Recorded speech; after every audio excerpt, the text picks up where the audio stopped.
All right. Hey, everybody. This is Miss Wendy. Chapter 6 Nail Diseases and Disorders. Backwards. Disorders and Diseases. This is also Real Talk with Miss Wendy. Chapter 6 is a lot of definitions that you have to know. There's no other way around it. You're just going to have to know those definitions. It's not a hard chapter, but you do have to know the definitions in order to pass this test. So we're going to go through some of them, obviously, through this test. We're always going to choose B if we do not know the answer on a test. We're going to look for keywords that have to do with like except or always. We're going to look for repeat information that may give you a clue to an answer to another question. So again, I do not know every answer in the book. I do get some of them wrong. We'll go through them together. If there's anything that you just don't understand, I encourage you to go to your book and look that information up so that you can be better educated.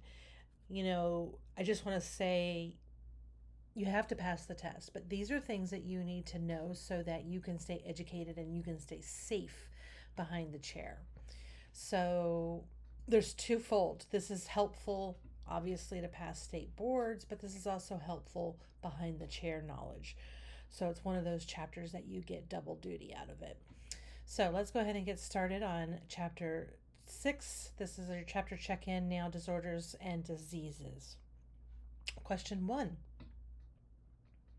All of the following are considered reasons that cosmetologists must differentiate between healthy and unhealthy nails, except, there's that word, except. So all of these are what we would, reasons that we need, but one of them doesn't look like the rest of them, essentially. I'm really big about trying to read as little as possible when I'm taking a test because I get rushed and I want to move on to the next question. So I try and glance through the answers before I read all the way through to see if I can eliminate any of them. So you must be able to identify conditions that are affected by weather conditions and humidity. That sounds like absolute bull hockey. We'll move on to the next one. It must be able to identify conditions that should not be treated in the salon. That's true. You need to take appropriate steps to protect yourself and your clients from the spread of disease. Very true. You could be in a position to see conditions that may signal mild to serious health problems that require the attention of a doctor. Also true. So which one doesn't fit? It's going to be A. A must be able to identify conditions that are affected by weather conditions and humidity. Let me check my handy dandy answer key, and the answer is A. All right, number 2. Blank is also known as athlete's foot. This is one of those ones that are just a definition you've got to know. There is a clue. Pedis. Tinea pedis. Pedicure, pedi, that's the foot. You know that has to do with the foot. This has to do with the hand. This has to do with the face. And these are warts. I just know them because of definitions. So the answer to this one for number 2 is D. Just so you know, I may get some of these words wrong. Don't come for me. I am a hairstylist. I don't do language that great when it comes to how to pronounce these words. It's kind of like the general anatomy chapter. I'm kind of bad at it. But anyways, number 3. Which of the following nail disorders show signs of depressions running along the width of the nail plate due to a slowing production of matrix cells, which causes the nail plate to go thinner, as it usually is the result of a serious injury or illness? All right. Which one shows signs of depressions running along the width of the nail plate? Out of all 4 of these, I believe the only one that talks about depressions is your Bowes lines. So number 3 is B, Bowes lines. There is another one that has depressions, but they run the other direction, and I would not be able to tell you what the name of it is until I saw it, and then I would remember. But that I know that Bowes lines has the ridges or the depressions that runs along. Number 4. Which of the following nail disorders shows a noticeably thin white nail plate that is more flexible than normal and is usually caused by improper diet, heredity, internal disease, medication, or filing with an abrasive? Well, I have that, so I know what that one is. That's eggshell nail. So number 4 is C, eggshell nails. So when you have very soft, flexible nails, um, they are eggshell nails. All right. Which of the following nail disorders displays as dark purplish spots, usually due to a small injury? Well, that's a bruised nail bed. That's pretty simple. None of the others really fit. Splinter hemorrhage, okay, but bruised nail bed is your answer. Number 5 is A. Just verifying that I'm not crazy. All right, number 6. Which of the following nail disorders show symptoms of the nail turning a variety of colors, which may indicate surface staining, a systemic disorder, or poor blood circulation? All right, so I'm going to go with discolored nail because melanonychia is very specific, so is leukonychia and onychoresis. So discolored nail is the only one that seems to fit for me, so D is the correct answer. So if it's turning a variety of colors, if there's surface staining, there could be poor circulation, a systemic disorder throughout the body, then it's going to discolor your nails.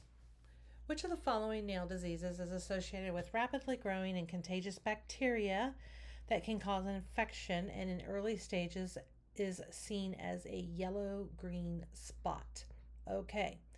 If I looked at all 4 of these pretty closely, the one that looks like a damn medical term is this one. The other ones, I kind of know what they are. I'm not too worried about them. So this is the only one that stands out looking like a medical term. So it is a nail disease. Number 7 is D, Pseudomonas aeruginosa. Probably not right, but that's what we're going with. The spelling, so pronunciation, I should say. All right, number 8. Which of the following is a nail disease associated with the separation of the nail plate and the nail bed due to injury or allergic reaction? I think it's the onycholesis because this right here, the code, CHO, kind of reminds me of CHOP, and that's what's happening, the separation. So number 8 is A, onycholesis. Number 9, which of the following is a nail disease associated with bacterial inflammation of the tissues around the nail plate, causing pus, swelling, and redness?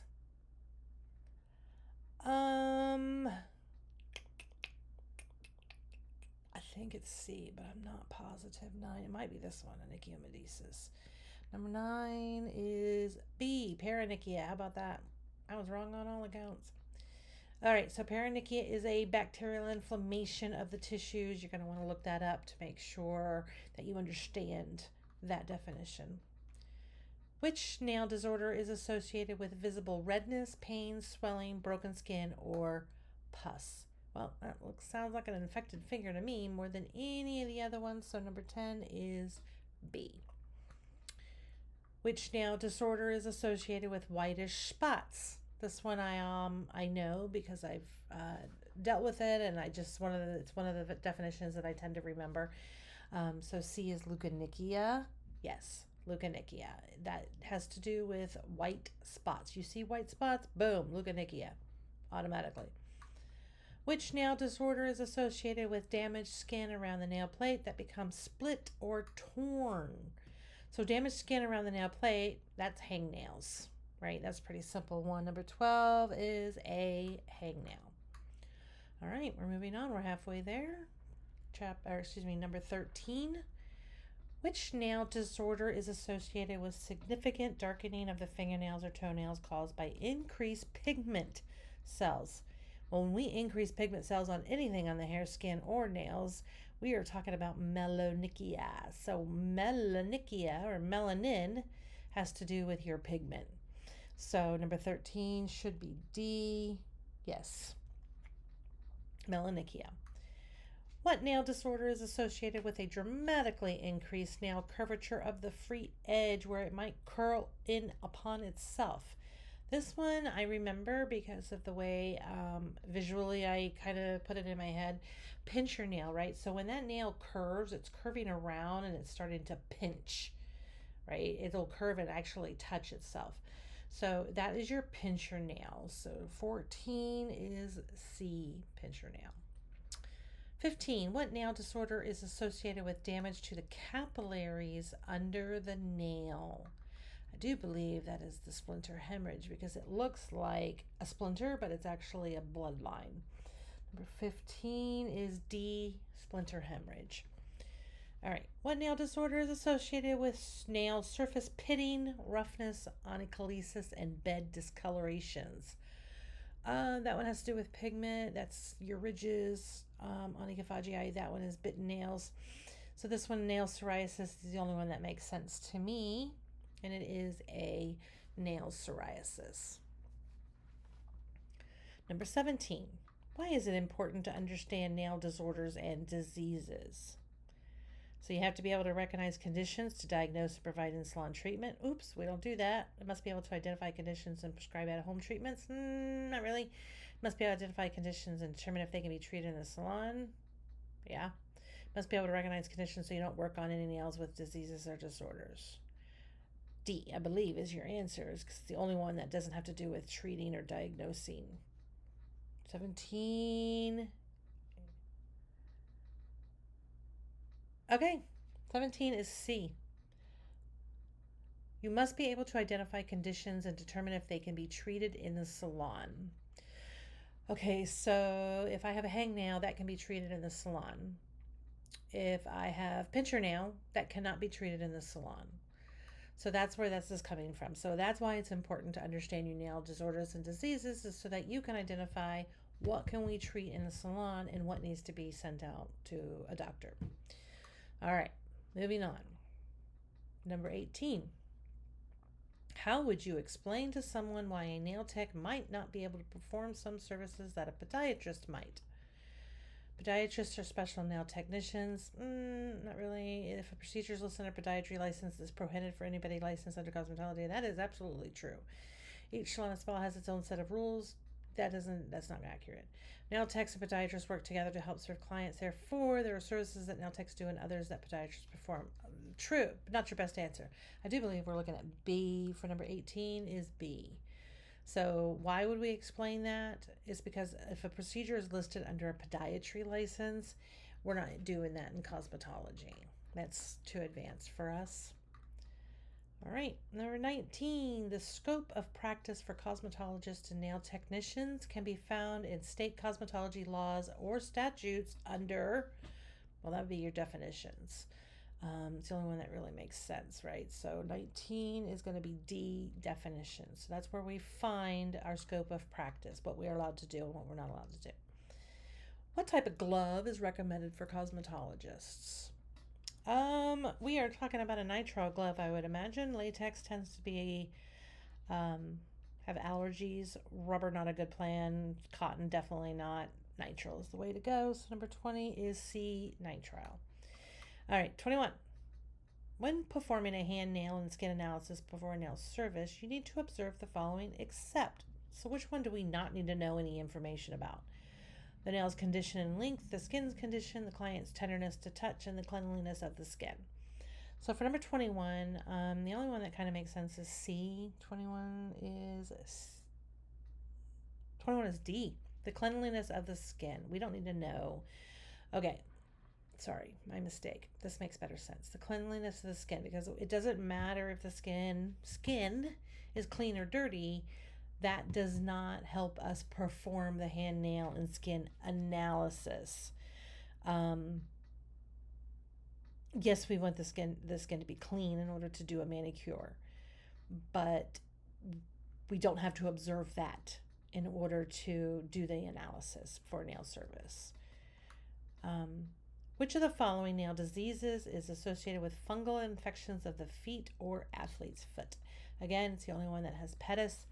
So we're going to go with tinea pedis. Number 22 is A. Number 23, which of the following is a nail disease that requires the attention of a physician?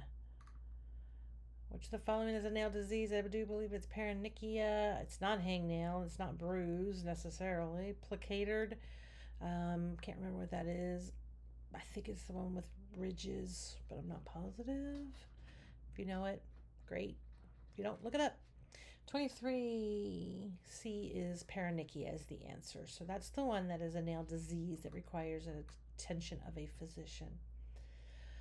All right. Jessica notices that a few toes on her client's feet seem to have a fungal infection. Jessica suggests that the client start a regimen of regular foot soaks as well as using tea tree oil, and that if she does this, she doesn't need to see a podiatrist.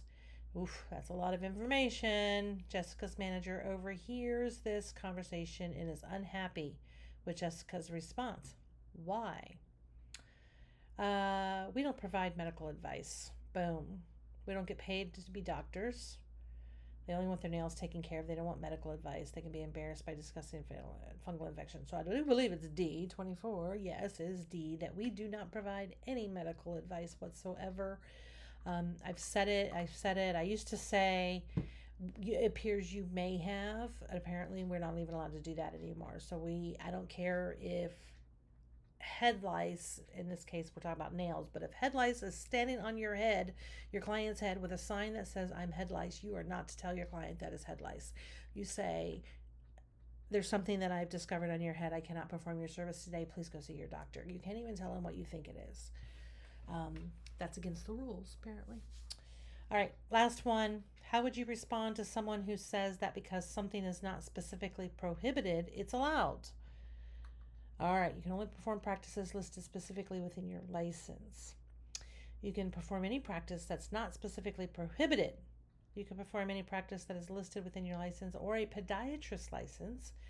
And you can only perform practices accepted by your salon or spa. None of this makes sense, but letter A rather, 25 is A.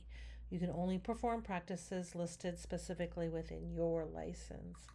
So there is your Disorders and Diseases test, chapter 6 out of the Milady book.